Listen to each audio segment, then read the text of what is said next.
Hi there, families. I hope everybody's doing okay. I am going to be talking about everybody's favorite topic today, problem behavior. Oh, wait, that might be my favorite topic only. So I'm going to be doing this because in the last little while, I have definitely seen, the last couple of weeks, I would say, I have seen an uptick in emails and calls and that kind of thing about your kids' problem behavior. So I thought the timing might be right to do something like this now.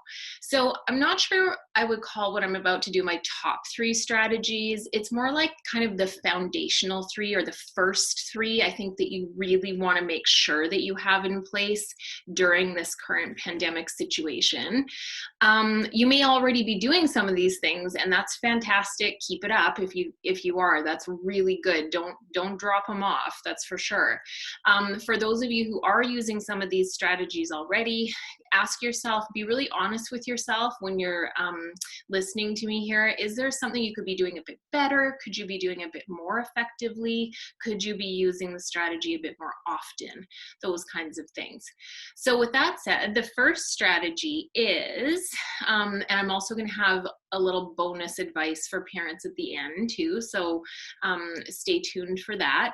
Oh, and one little quick note, I always refer to kids. I always say kids because it's just what I say, but these strategies absolutely work for kids with any age. So little kids who are in school, teenagers, and adults actually with Down syndrome, these strategies will work well. So the first one is strengthening the parent and child bond via praise and play. And so as best you can, use this time to strengthen your relationship with your child with Down syndrome. We all know we are getting a lot of family time together, like a lot of family time. I mean, Peanut, I don't know if you can see Peanut here. Peanut the pug, she's pretty happy about it, but it's a lot. It's a lot of time to spend together with your family.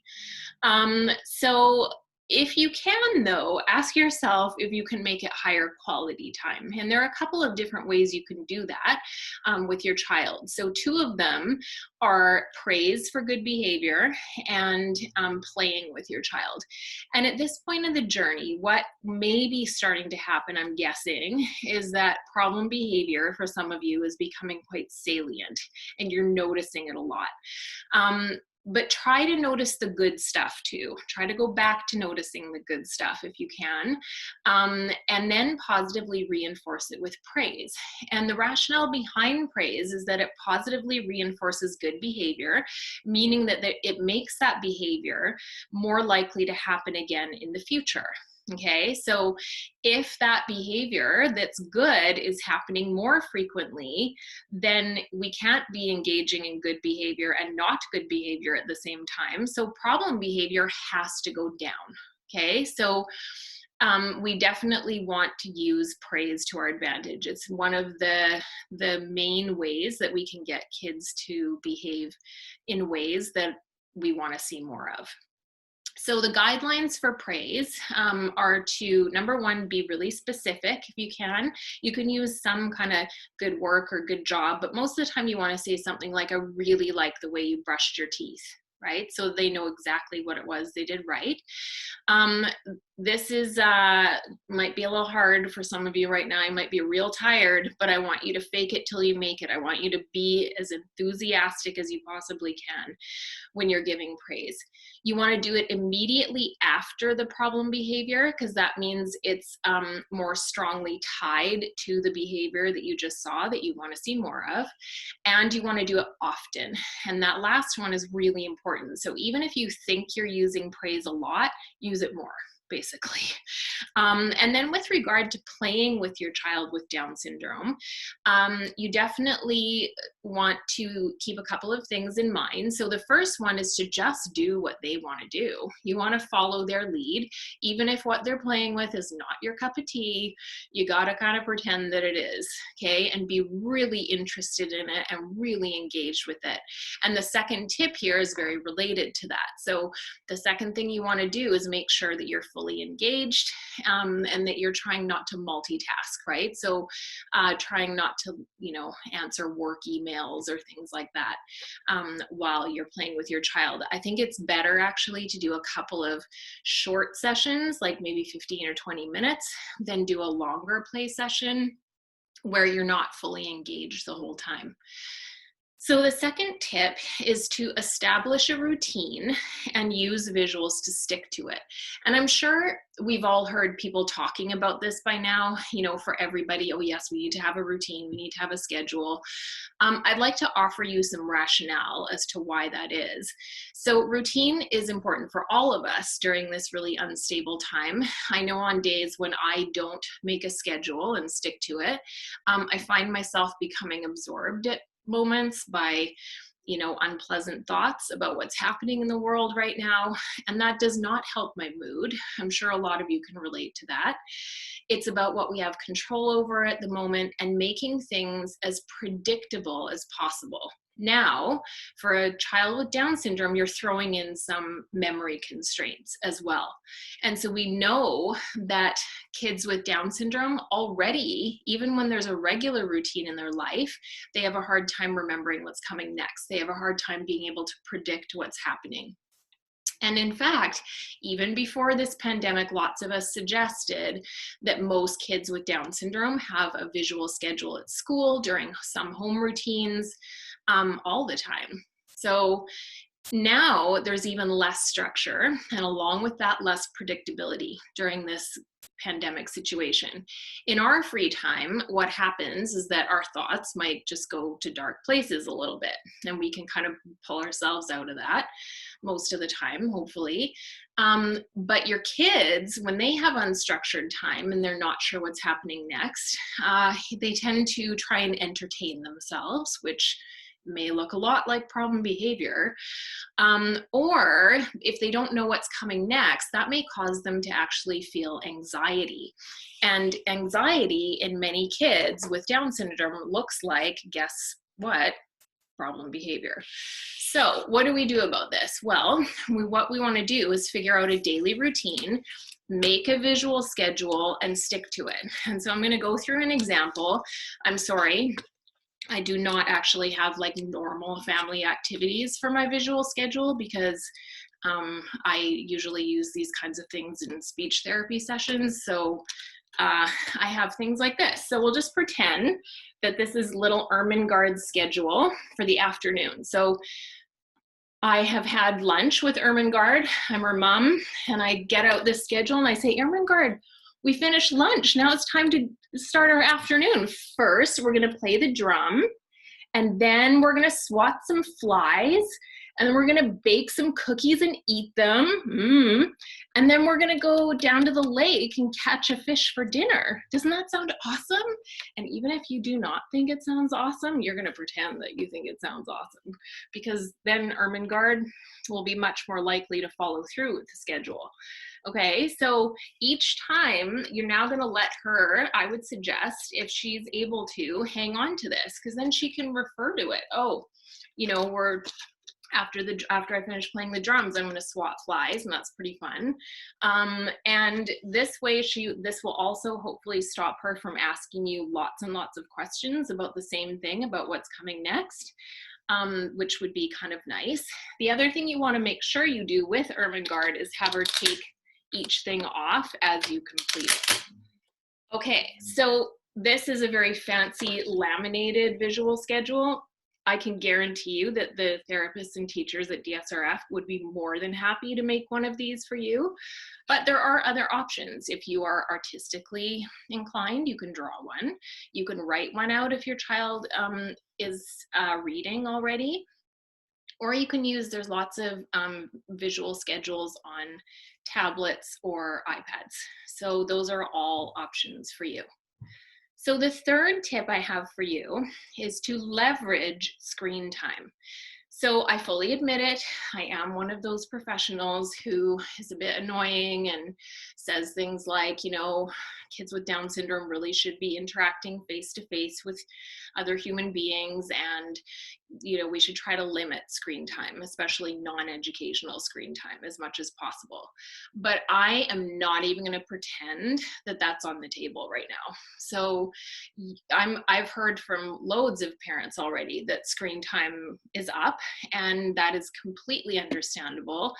And I don't want parents to feel guilty about that right now. I mean, how else are you supposed to homeschool your other child, or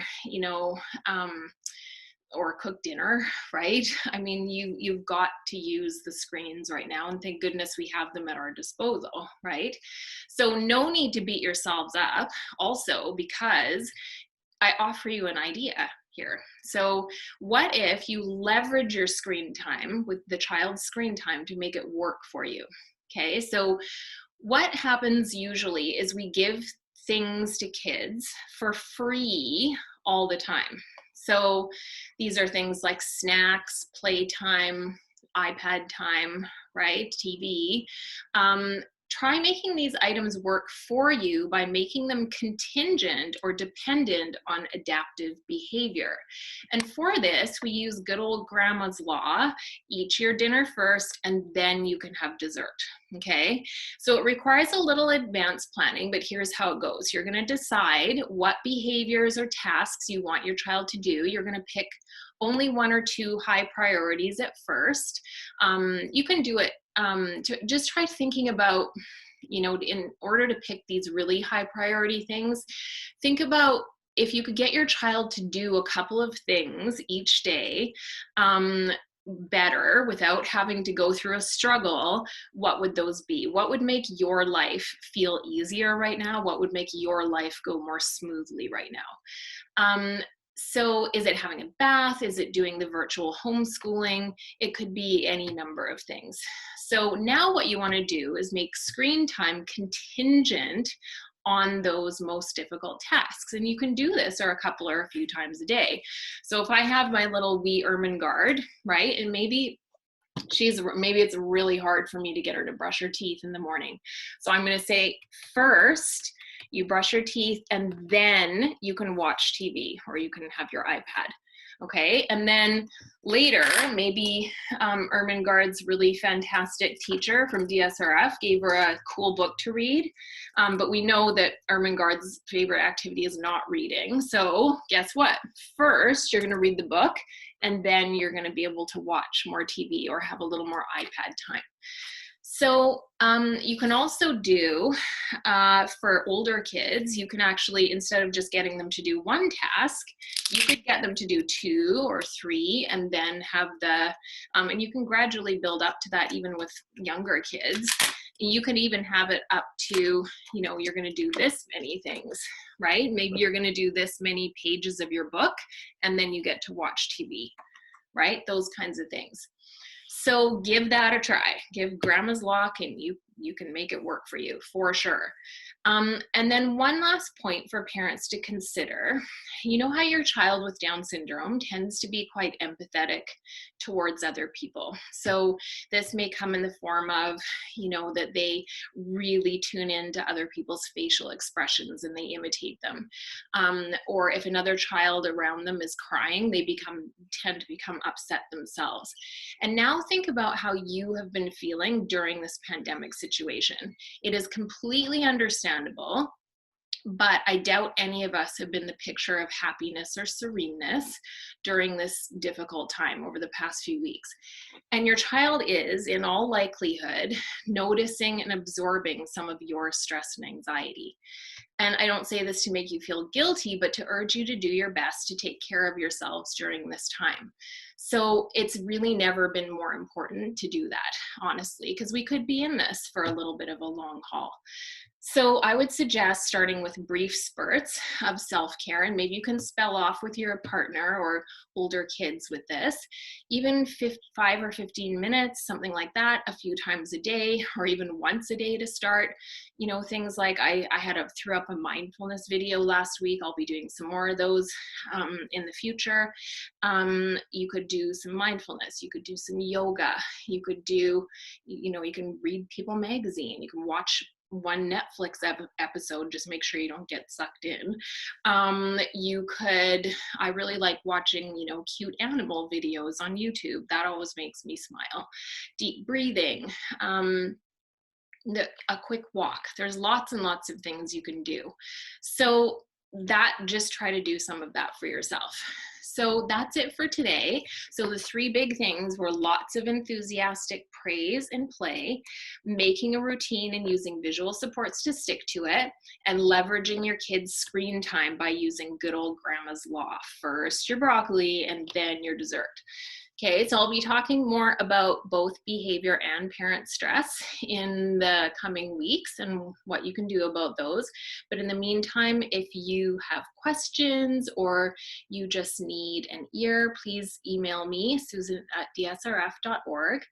So bye everybody, hang in there and you got this.